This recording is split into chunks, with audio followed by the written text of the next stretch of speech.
question 6, Mik Aidt. I can see Mik in the audience. Welcome, Mik. Thank you very much, Mayor Asher, and thank you, councillors. Most of you, I think, know me already. I run a little radio show here in Geelong together with a couple of my friends called the Sustainable Hour. We've done that the last 9 years, actually. And we publish articles and podcasts in hundreds by now, all about climate and climate safety. So we do that under the umbrella of Centre for Climate Safety, where we've been calling on council here and on state and federal governments to take urgent action on climate, what we call a climate emergency. And we would like to congratulate you on what we have in front of us tonight, this plan that you are now presenting to us and to yourself, and which you're going to make a decision on later tonight. We would like to congratulate you for the very clear language and for that you are actually taking a response now to this huge challenge that climate is all around the world. And in particular for the community-wide net zero emissions target by 2035. That is the kind of leadership that we have been calling for all the way. So what matters now is not what we do in 2035, but what we do now. And that's, I think, what the questions that we would like to ask you are all three about. The first one is that we suggested, and I think many residents suggested to you, to establish a citizens' assembly, a 100-member citizens' assembly for Geelong that would represent all the different stakeholder groups that we have here in the city.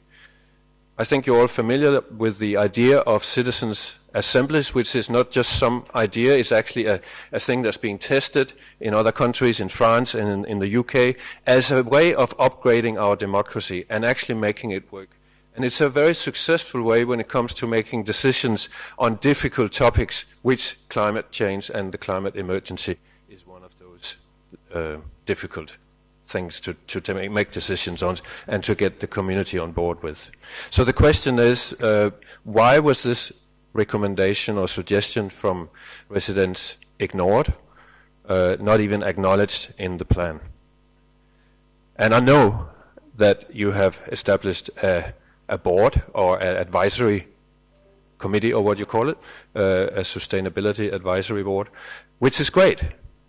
But I would just like to remind you that that is not a citizen assembly, where you have normal people, so to say, people, average people that represent the community from all the different stakes that we have in this community. It's a very different concept. Second question is about the business community, which also would have been represented in... Can I get an extra half minute?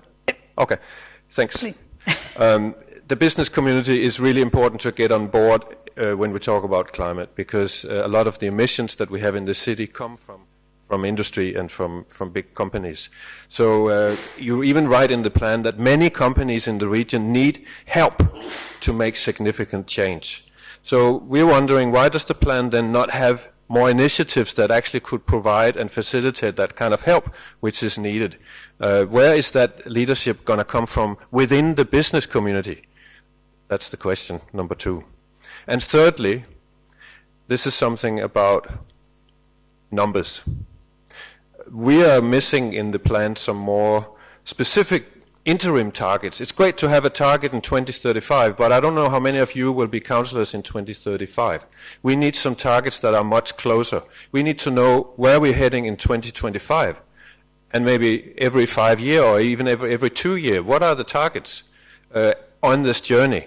Because in our opinion, we need to act fast, and that means we need to do the heavy lifting now and not in 2035. But that's not clear in the plan. When are we going to do the lifting? And that would be much more clear if there were interim targets in the plan. So the question is, could we have some of those, and why are they not already in the plan? Thank you, Mik. They're 3 very good questions, I must admit, and we do have detailed answers that you will get a written copy of and that are already published. I might actually just try and address them all with one, because I think the Citizens Assembly question is certainly something that's come up quite a bit in the community, and that is something that the Sustainability Advisory Committee could actually take on. So if it's not in the Climate Change Response Plan satisfactorily, and in fact any of the things that you've talked about could actually be taken up by the Sustainability Advisory Committee and put into place for actions in 2022. So I think they're really good questions. The fact they're not in the Climate Change Response Plan I don't think means it's the end of the discussion. I think that's something that we could probably take on board. So thank you for the questions. I think certainly the milestone targets is a really, really relevant point too. So appreciate you taking the time. Very happy to hand over to Gareth and Guy if they'd like to add anything further. I know that the business community question's been addressed in quite a lot of detail there in particular, but Gareth or Guy, would you like to add anything? Madam Mayor, it's Karina Filan. Hello, I'll Karina. answer the first Thank part you. of the question. No, thank you. And great question, Mik, around the Citizens Assembly. So the city is investing in continuing to establish and grow strong relationships with the community, as Mayor Asher said, and harnessing its expertise, very importantly, through deliberative engagements. So we do have experience convening a Citizens Assembly. The first was for Our Future engagement in 2017, 2018, and in a similar style this year, working with 98 demographically representative community members through a series of workshops for our community plan engagement. So with regards to climate safety, at this stage, the Sustainability Advisory Committee, whose members have a great level of both passion and expertise, is seen to be the best approach for deliberative conversations and engagement on topics of climate, environment and sustainability. But we will continue to welcome feedback in all its forms, as Mayor Asher has just said, to ensure we are continuing to develop the best environmental solutions for both the community and council. So I can say to you that we will definitely consider that more deeply into the future as to how we can adopt something more similar. And I'll pass over, that was question 1, to Guy for question 2 and 3. Thank you, Karina, and sorry I missed your face there. You're sitting directly behind John, so I couldn't see you. Thank you, Guy. Thank you, Mayor, and thank you, Mik, for your excellent questions and your interest in the Climate Change Response Plan. I guess as an overall comment, wherever we refer to the community in the plan, business is assumed to be part of that definition of community. But with specific mention to businesses, there are 5 actions that I would like to highlight. Action 1.3.6 on page 27 is an action about supporting local businesses in developing clean technology and the circular economy. Action 2.1.4 on page 29, there's an action around business incentives and finance support programs. On page 31, action 2.3.6, there's an action to support businesses adopting clean technology.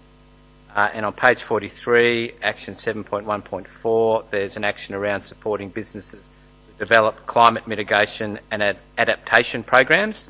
And lastly, on page 43, action 7.1.5, there's an action around support for planning and implementation of climate change mitigation and adaptation programs for primary producers and agribusinesses. Thank you, Madam Mayor. Thank you, Guy, and thank you, Mik, for your questions. Keep up the good work.